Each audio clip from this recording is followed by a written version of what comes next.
bagaimanakah supaya sambung dengan dia? Oh, Masya Allah, sambung. Bagaimana walau hanya belajar melalui internet. Masya Allah, baik.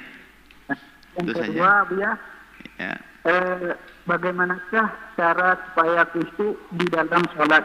Itu aja, Bu ya. Cara khusyuk Iya. dalam sholat. Iya, Bu ya. Mungkin itu aja, Bu ya. Baik. Terima kasih banyak, Bu ya. Subhanallah. Masya Allah, sambung. Sambung itu yang terpenting, sambung hati. Doakan kami biar kami dijaga oleh Allah, biar kami selamat. Semakin Anda banyak mendoakan berarti sambung. Kuncinya adalah mendoakan. Dan kunci keberkahan ilmu adalah dari kita sambung dengan mendoakan. Doakan terus setiap saat, setiap waktu sholat. Kami pun juga demikian dengan guru-guru kami selalu mendoakan setiap saat.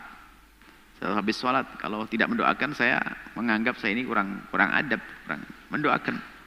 Imam Ahmad ibn Hanbal berkata, demi Allah semenjak aku kenal Imam Syafi'i, aku tidak melakukan sholat 2 rakaat kecuali aku doakan. Mendoakan itu adalah kunci, mengundang keberkahan.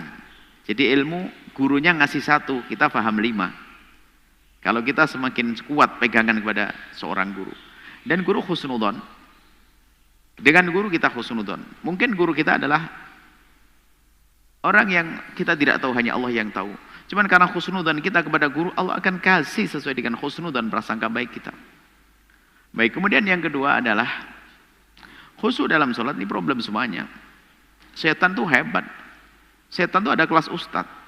Kalau setan kelas ustadz tuh ganggu ustadz tuh pas lagi sholat diajari ceramah. Ustadz, nanti permasalahannya di kampung tuh begini ustadz, nanti ceramahnya begini. Itu setan ngomong begitu. Kalau dia penyair, setannya penyair, ide-ide syair begitu. Kalau kita nyari duit, nyari barang, nanti setannya ngerti, kasih tahu. Lagi sholat ketemu balik, oh iya di situ begitu. Yang punya toko, dia setannya sudah ngerti toko. Memang begitu setan selalu menggoda, membisikkan. Tapi ada yang penting berusaha untuk khusyuk, sudah mendapatkan pahala khusyuk. Khusyuk itu apa sih yang begitu? Khusyuk itu adalah bagaimana di saat kita melakukan ibadah sholat tersebut, kita fokus dengan apa yang kita baca. Yang disebut surga, kita ingat padang mahsyar, enggak khusyuk itu. Biarpun padang mahsyar baru belajar tadi itu, enggak. Kalau kita bicara surga, ingat surga, jangan ingat ke neraka. Jadi kita fokus kepada apa yang kita baca saat itu. Itu khusyuk. Caranya semacam itu.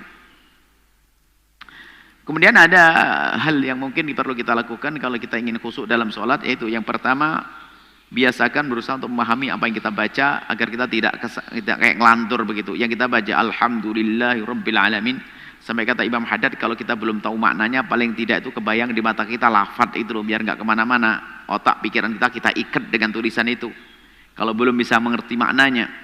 Sebab kalau tidak diikat begitu kemana-mana, ingat toko, ingat cangkul, ingat mobil, ingat motor segala macam. Baik, yang pertama.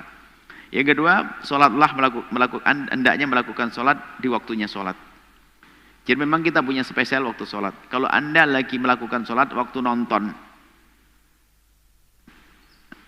sinetron atau nonton nonton apalah, anggap saja film apa, sinetron Islami. Pas waktu ada pesan yang akan lewat atau promo, ada sholat Allahu Akbar. Baru dapat 1 rakaat, promonya selesai. Sinetron Islaminya mulai pusing ada.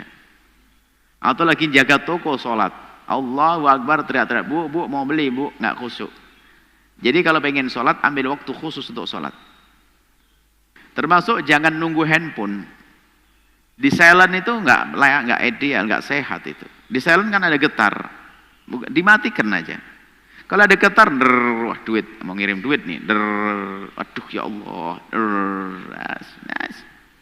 Jadi harus betul-betul kita bebaskan dari sebab-sebab seperti itu. Ya. Kemudian jangan buru-buru dalam melakukan sholat sebisa mungkin. Mulai dari wudhunya terlihat kalau kita pelan. Sholatnya juga nggak buru-buru, sehingga agar tidak buru-buru diikat dengan apa? Qobliyah, ba'diyah. Diikat. Kalaupun kena serempet-serempet buru-buru tuh qobliyahnya sama ba'diyahnya saja. Tapi sholatnya ini diikat, aman. Kemudian ada zikir. Kemudian setelah itu ada minta kepada Allah yang memberikan kekhusyuan. Allah yang menguasai hati kita.